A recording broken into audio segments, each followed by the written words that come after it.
إن الله وملائكته يصلون على النبي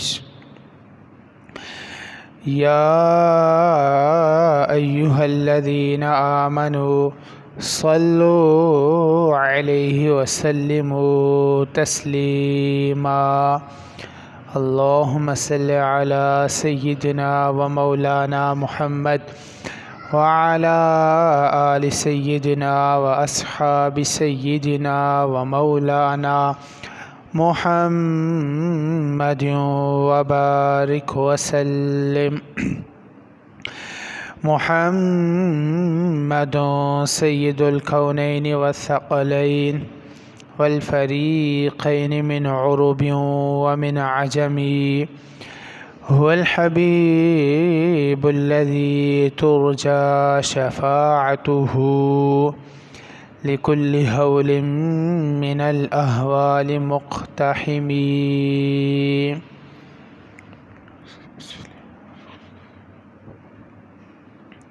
حمد و صلات کے بعد جمیع سامعین و سامعات، السلام علیکم ورحمۃ اللہ وبرکاتہ. اللہ عز و جل کا انگنت بے شمار لاتعداد شکر ہے جس نے ہمیں کائنات کی مخلوقات میں سے افضل، اکرم، اعز، اشرف، احسن پیدا کیا. مزید بنا اس کا ہم پہ کرم کہ آقا نامدار، آقا ارب و عجم، فخر آدم و بنی آدم، والی کون و مکان، شاہد ما طغی،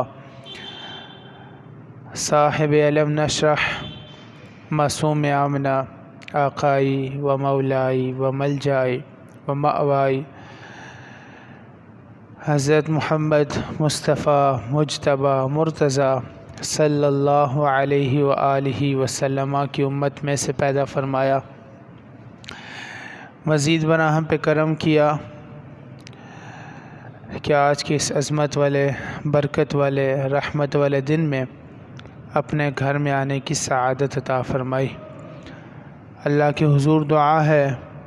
اللہ ہمارا مل بیٹھنا اپنی برگاہ میں مستجاب فرمائے. جو کچھ صحیح صحیح بیان کیا جائے گا اس پہ ہم ساروں کا عمل پیرا ہونے کی توفیق عطا فرمائے. گزشتہ جمعہ پر قرض کے متعلقہ احکام ذکر کیے جا رہے تھے کہ قرض دینا کی نیکی ہے، قرض دینا دوسرے مسلمان بھائی کی حاجت کو پورا کرنا ہے،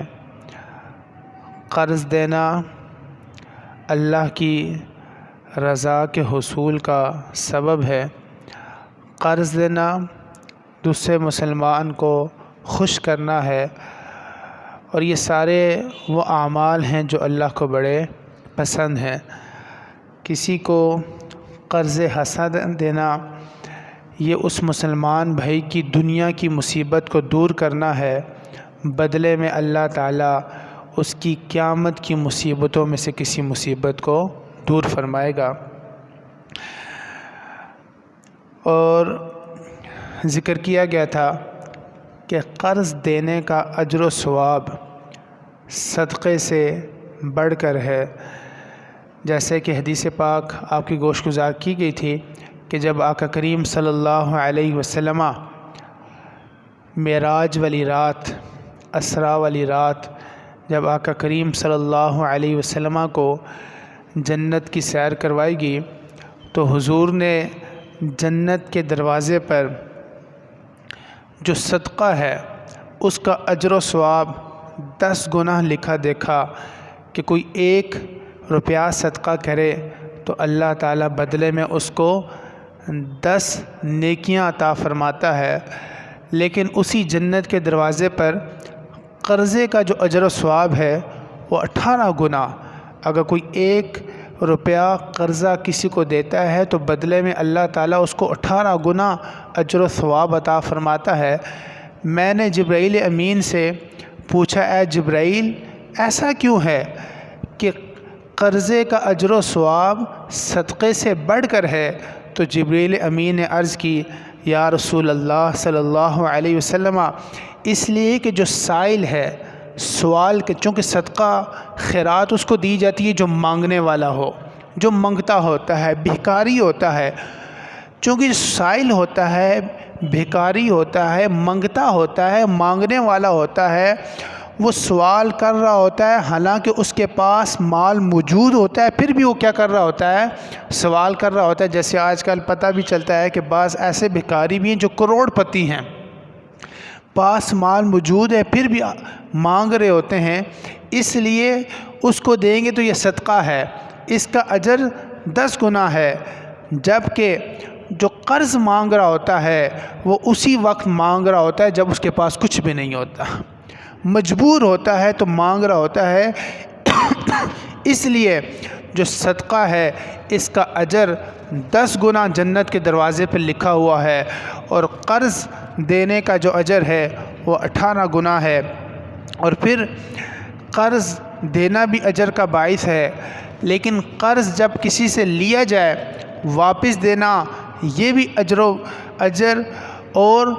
جنت میں جانے کا سبب ہے. حدیث پاک میں آتا ہے کہ اللہ کے حبیب صلی اللہ علیہ وسلم نے ارشاد فرمایا، من مات وہو بریء من ثلاث، جو شخص فوت ہوا اس حالت میں کہ 3 کاموں سے وہ بری ہے. گزشتہ جمعے پر حدیث آپ کو سنائی تھی، جو مرا اس حالت میں کہ 3 کاموں سے وہ بری تھا. نمبر 1 کبر، تکبر سے بری تھا، وہ متکبر شخص نہیں تھا، عاجز تھا، مسکین تھا، اس کے اندر تکبر نہیں تھا. نمبر 2 وہ بندہ مرا اس حال میں کہ وہ خیانت کرنے والا نہیں تھا. اور نمبر 3 مرا اس حال میں کہ اس کے ذمہ کسی کا قرضہ نہیں تھا. اللہ کے حبیب نے فرمایا کہ جو شخص ان 3 چیزوں سے بری ہو کر مرا، اللہ تعالیٰ اس کو جنت میں جگہ عطا فرما دے گا. تکبر، خیانت اور قرضے سے بری ہو کر مرا کہ اس کے ذمہ کسی کا قرض نہیں تھا. تو دنیا کی حاجات لگی رہتی ہیں، انسان کو بعض اوقات ضرورت پڑ جاتی ہے، لیکن اس کا مقصد یہ ہونا چاہیے کہ میں جلد از جلد اس قرضے کو واپس لوٹاؤں گا، تاکہ جب مرے اس حال میں مرے کہ اس کے ذمہ کسی کا قرض نہ ہو. قرض کوشش کرنی چاہیے حتی الامکان کہ اپنے آپ کو قرض سے بچانا چاہیے، چونکہ قرض داری ایک نحوست ہے، اور جو بغیر ضرورت کے قرضہ اٹھاتا ہے پھر وہ قرضے کو لٹا نہیں سکتا. جو ضرورت کی وجہ سے اٹھاتا ہے پھر اللہ تعالیٰ اس کی نیت بھی ہوتی ہے واپس لٹانے کی، اللہ تعالیٰ اس کے لیے اسباب بھی پیدا کر دیتا ہے. اور جو عیاشیوں کے لیے، ہوٹلوں کے مزے لینے کے لیے، ہوٹلوں کی کڑھائیاں کھانے کے لیے قرضے اٹھاتا ہے، پھر وہ ایسی نحوست میں پھنس جاتا ہے، پھر وہ قرضہ بھی نہیں لٹا سکتا، اور اس قرضہ نہ لٹانے کی وجہ سے جھوٹ میں بھی مبتلا ہوتا ہے، خیانت میں بھی مبتلا ہوتا ہے، وعدہ خلافی میں مبتلا ہوتا ہے. اللہ کے حبیب صلی اللہ علیہ وسلم کثرت کے ساتھ یہ دعا فرمایا کرتے تھے، اللہم انی اعوذ بکا من المأثم والمغرم، اے اللہ میں تیری پناہ میں آتا ہوں گناہ سے بھی اور قرضے سے بھی. اللہ کے حبیب صلی اللہ علیہ وسلم قرضے سے پناہ مانگا کرتے تھے. صحابہ نے عرض کی، یا رسول اللہ صلی اللہ علیہ وسلم کیا بات ہے کہ ہم کثرت کے ساتھ دیکھتے ہیں کہ آپ قرضے سے پناہ مانگتے ہیں. اللہ کے حبیب صلی اللہ علیہ وسلم نے ارشاد فرمایا، قرضے سے پناہ مانگنے کی وجہ یہ ہے کہ جب بندہ کوئی گناہ کرتا ہے، جب بندہ قرضے میں ڈوب جاتا ہے، مقروض ہو جاتا ہے، اس کی وجہ سے جب بولتا ہے جھوٹ بولتا ہے، وعدہ کرتا ہے وعدہ خلافی کرتا ہے، گویا کہ مقروض بندہ جو قرض کے نیچے ڈوبا ہوا ہوتا ہے وہ اور کئی گناہوں میں مبتلا ہو جاتا ہے. اس لیے میں قرض سے پناہ مانگتا ہوں اور میں دعا کرتا ہوں، اللہم انی اعوذ بک من المأثم والمغرم، اے اللہ میں تیری پناہ میں آتا ہوں تیری پناہ میں آتا ہوں گناہ سے بھی اور قرضے سے بھی. اور پھر جو شخص دوسرے کا مال لے اس نیت کے ساتھ میں اس کو لٹاؤں گا،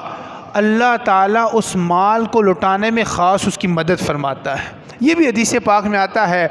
آقا کریم صلی اللہ علیہ وسلم نے ارشاد فرمایا من اخذ اموال الناس یرید اداءها ادى اللہ عنہ،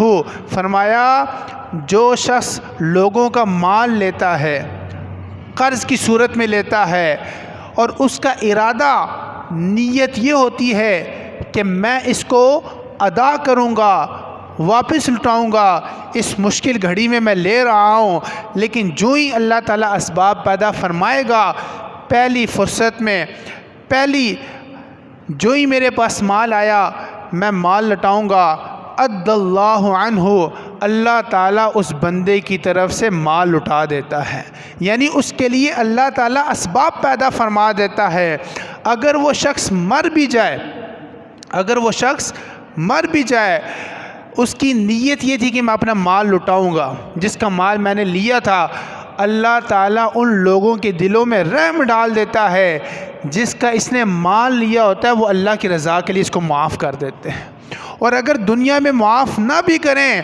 کل قیامت والے دن اللہ تعالیٰ ان لوگوں کے دلوں میں یہ ڈال دیتا ہے، قیامت والے دن وہ اپنا حق معاف کر دیتے ہیں۔ یہ کیا ہے کہ جو اس نیت سے کسی کا مال لے کہ میں اس کو لٹاؤں گا، لیکن فرمایا جو لوگوں کا مال لے اور اس کی نیت یہ ہے اتلافہا، اس مال کو ہلاک کر دوں گا، واپس نہیں دوں گا، ہڑپ کر لوں گا،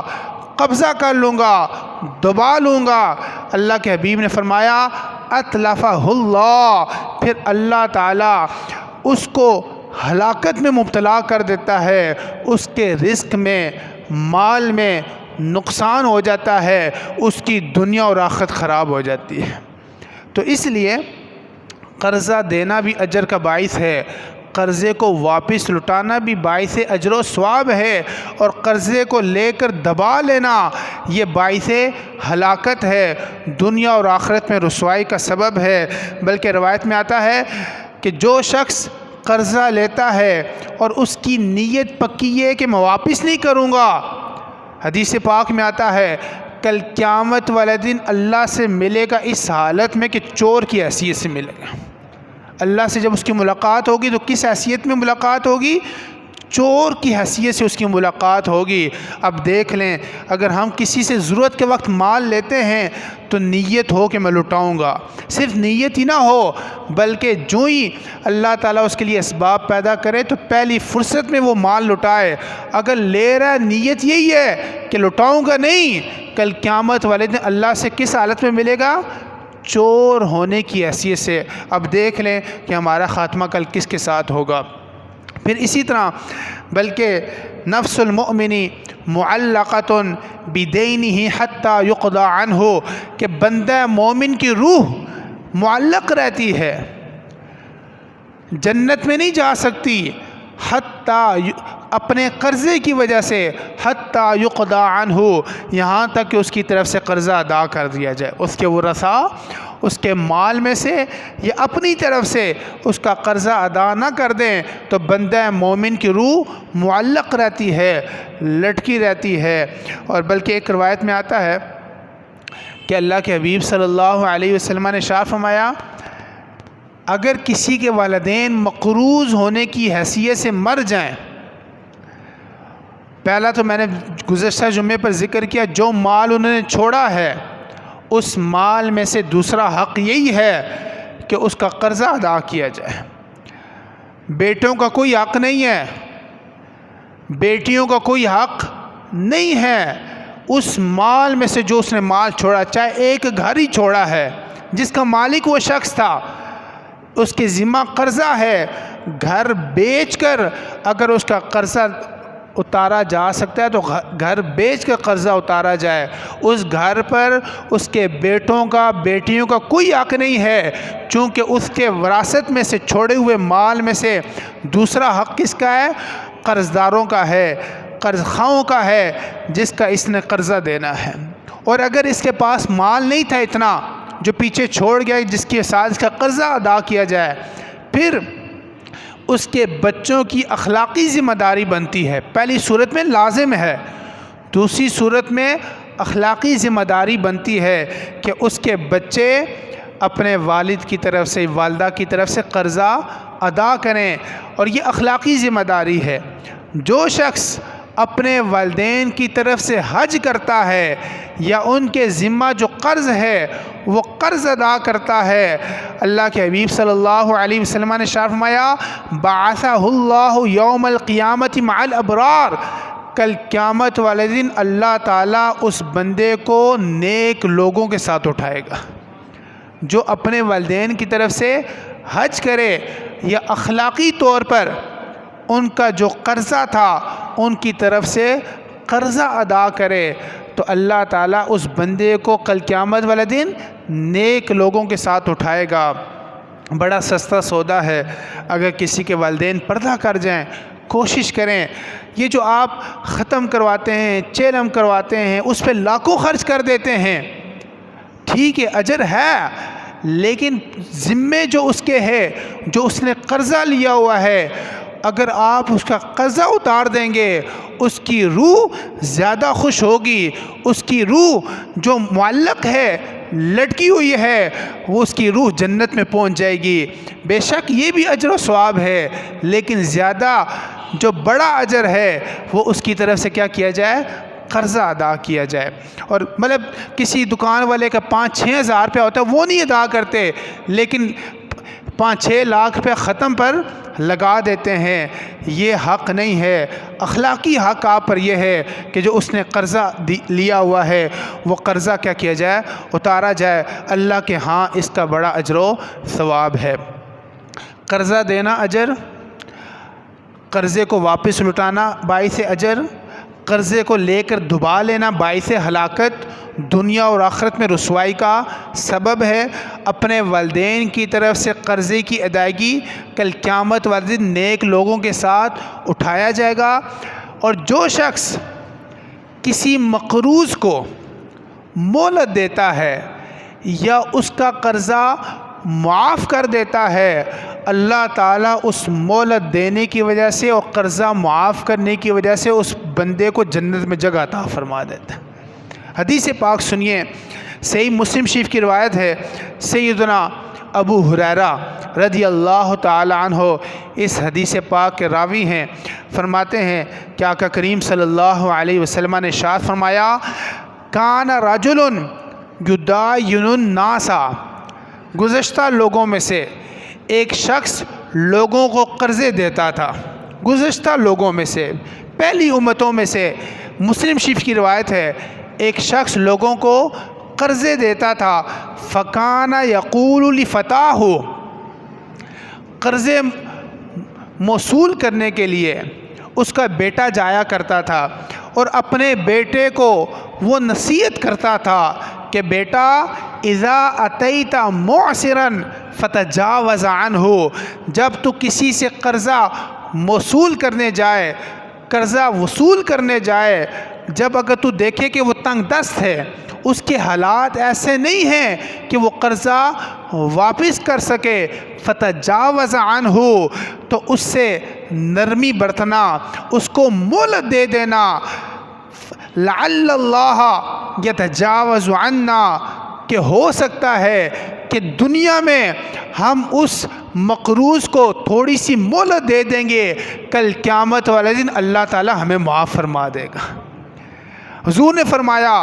پھر جب وہ شخص مرا فلقی اللہ فتجاوز عنہ، جب وہ شخص مرا اس کی ملاقات اپنے رب سے ہوئی، اللہ تعالیٰ نے اس کی زندگی بھر کے گناہوں کو معاف کروا دیا۔ کیوں کہ دنیا میں اپنے بیٹے کو اس نے وصیت کی تھی کہ جب کسی مقروض کے پاس قرضہ وصول کرنے جا اور اگر وہ معسر ہے، تنگ دست ہے، غریب ہے، اب بھی قرضہ واپس نہیں کر سکتا، تو اس کے ساتھ سختی نہیں کرنا، اس کو ذلیل نہیں کرنا، اس کو راستے میں کھڑے کر کر لوگوں کے سامنے بے عزت نہیں کرنا، بلکہ کیا کرنا؟ نرمی والا معاملہ کرنا، اس کو مہلت دے دینا۔ بدلے میں اللہ تعالیٰ نے اس کو، جب اللہ سے اس کی ملاقات ہوئی، اس امید کے ساتھ وہ مہلت دیتا تھا کہ اللہ اس کو معاف کرے گا، اور جب رب سے اس کی ملاقات ہوئی اللہ تعالیٰ نے اس کے سارے گناہوں سے درگزر فرما دیا۔ اسی طرح ایک اور روایت میں بھی آتا ہے کہ مقروض تنگ دست کو مقروض ہے، تنگ دست ہے، ہاتھ تنگ ہے، کوشش کر رہا ہے، دن رات محنت کر رہا ہے، حالات بن نہیں رہے کہ قرضہ کی ادائیگی کر سکے، قرضہ واپس لوٹا سکے، جو ایسے مقروض کو مہلت دیتا ہے یا اس کا قرضہ معاف کر دیتا ہے، اللہ تعالیٰ ایسے شخص کو بھی جنت میں جگہ عطا فرما دیتے ہیں۔ حدیث پاک میں آتا ہے، سیدنا ابو قتادہ رضی اللہ تعالی عنہ سے مروی ہے کہ اللہ کے حبیب صلی اللہ علیہ وسلم نے ارشاد فرمایا، من سرہ ان ینجیہ اللہ من کرب یوم القیامت، جسے یہ بات پسند ہے کہ اللہ تعالیٰ اس کی قیامت کی سختیوں میں سے کسی سختی کو دور فرما دے۔ قیامت کی سختی، دنیا کی جتنی بھی سختیاں ہیں، دنیا کے جتنے بھی غم ہیں، دنیا کی جتنی بھی مصیبتیں ہیں، قیامت کی ایک چھوٹی سی مصیبت کے برابر بھی کوئی حیثیت رکھتی نہیں ہے۔ لیکن اللہ کے حبیب نے فرمایا، جو بندہ یہ چاہتا ہے کہ اللہ تعالیٰ اس کی قیامت کی مصیبتوں سختیوں کو دور فرما دے، اتنا کرے، فَلْيُنَفَّسْ عَنْ مُعْسِرْ اَوْ يَدَعُ عَنْهُ، کہ مقروض کو یا تو مہلت دے دے یا مقروض کے قرضے کو معاف کر دے، اللہ تعالیٰ قیامت کی سختیوں کو دور فرما دے گا۔ چاہے قرضہ 100 روپے کا ہے، 1000 کا ہے، لاکھ کا ہے، کروڑ کا ہے، یہاں پر یہ نہیں آئے کروڑ کا قرضہ اگر ہم معاف کریں گے تو تب، کسی کا اگر 100 روپے بھی قرضہ ہے، اللہ کی رضا کے لیے اگر آپ اس کو مہلت دیتے تھے، وہ تنگ دست ہے، یا اللہ کی رضا کے لیے آپ اس کو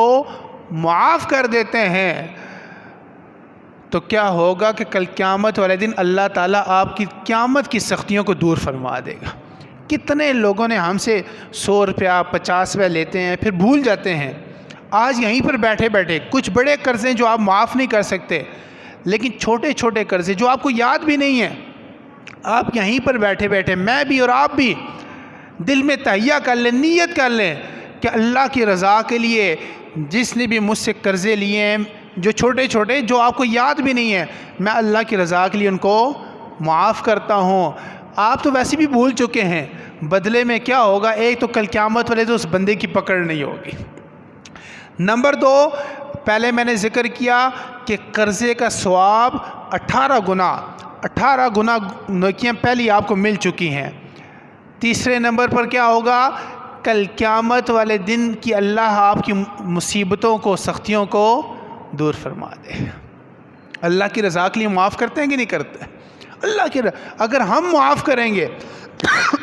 کسی کے چھوٹے چھوٹے قرضے ہم معاف کریں گے، ہو سکتا ہے جس کے ہم نے بڑے قرضے دینے ہیں وہ اللہ کی رضا کے لیے ہمیں بڑے قرضے معاف کر دیں، ہو سکتا ہے نا، اس کے دل میں اللہ تعالیٰ رحم ڈال دیں۔ پھر ایک اور روایت میں آتا ہے، اور یہ روایت مجموع الزوائد کی روایت ہے، اور سنیں اور اپنے ایمان کو تازہ کریں۔ اللہ کے حبیب صلی اللہ علیہ وسلم نے ارشاد فرمایا، ان اول الناس یستظل فی ظل اللہ یوم القیامہ، لوگوں میں سے سب سے پہلا شخص کل قیامت والے دن جو اللہ کے عرش کے سائے کے نیچے جائے گا۔ آپ جانتے ہیں کل قیامت والے دن کوئی سایہ نہیں ہوگا، ایک سایہ ہوگا، اللہ کے عرش کا سایہ ہوگا، اور 7 قسم کے بندے اس عرش کے سائے کے نیچے جائیں گے۔ حضور نے فرمایا، پہلا بندہ،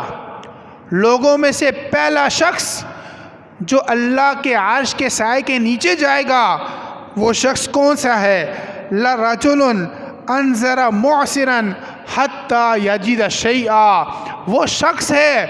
جس کا کسی نے قرضہ دینا ہے، اور جس نے قرضہ دینا ہے وہ معسر ہے، تنگ دست ہے، حالات اس کے اچھے نہیں ہیں، یہ اس کو مہلت دیتا ہے کہ جب تیرے حالات ٹھیک ہو گئے پھر تو قرضہ دے دینا،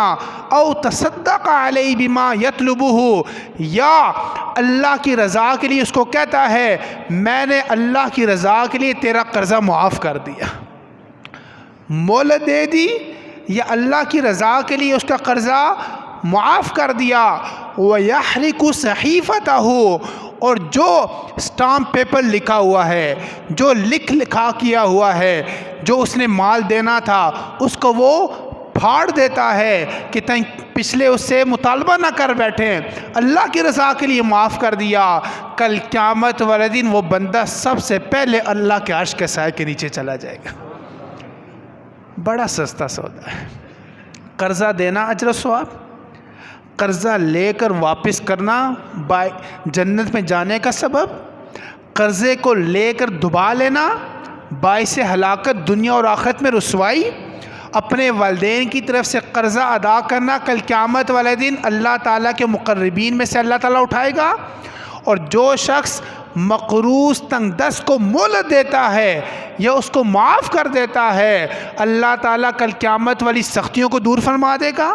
اللہ تعالیٰ کل قیامت والے دن اس کو جنت میں جگہ عطا فرمائے گا، اللہ تعالیٰ کل قیامت والے دن سب سے پہلے اپنے عرش کے سائے کے نیچے جگہ عطا فرما دے۔ تو قرضہ دینا بھی اجر و ثواب، واپس لوٹانا بھی اجر و ثواب، قرضہ دے کر اس کو مہلت دینا یہ اجر پر اجر ہے، پہلے بھی اجر ملا، اب مہلت دیا مزید اجر ہے۔ پھر قرض پر نفع لینا سود ہے، قرض دینا باعث اجر ہے، لیکن قرض دیا سود پر، قرض لینے والا، دینے والا، قرض کی کتابت کرنے والا،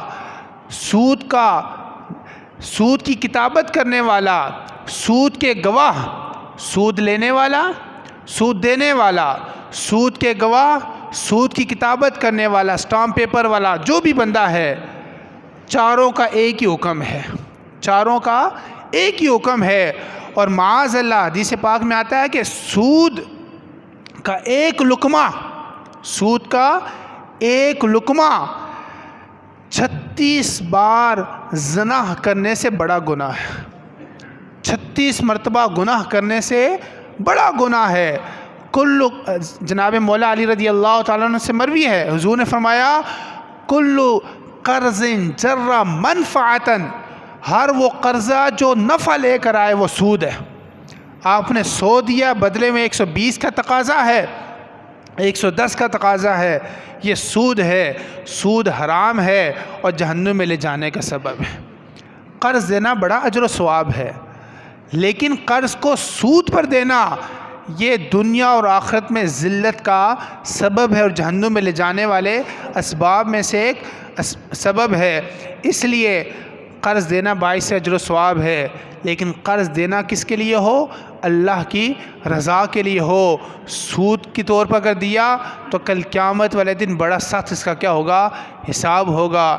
اللہ تعالی ہمیں فقط اپنی رضا کے لیے قرض دینے کی توفیق عطا فرمائے، اور ہم قرض تبھی لیں جب قرض لینے کے بغیر آپ کی اس معاملہ حل نہ ہو سکتا ہو۔ عیاشیوں کے لیے قرض لینا، ڈھول ڈھمکے کے لیے قرض لینا،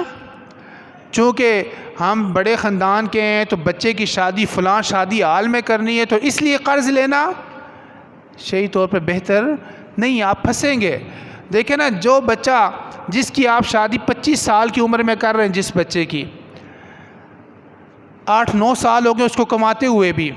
پھر بھی وہ اتنے پیسے جمع نہیں کر پایا کہ اپنے شادی حال بک کر سکیں۔ اب جب شادی کروا کے،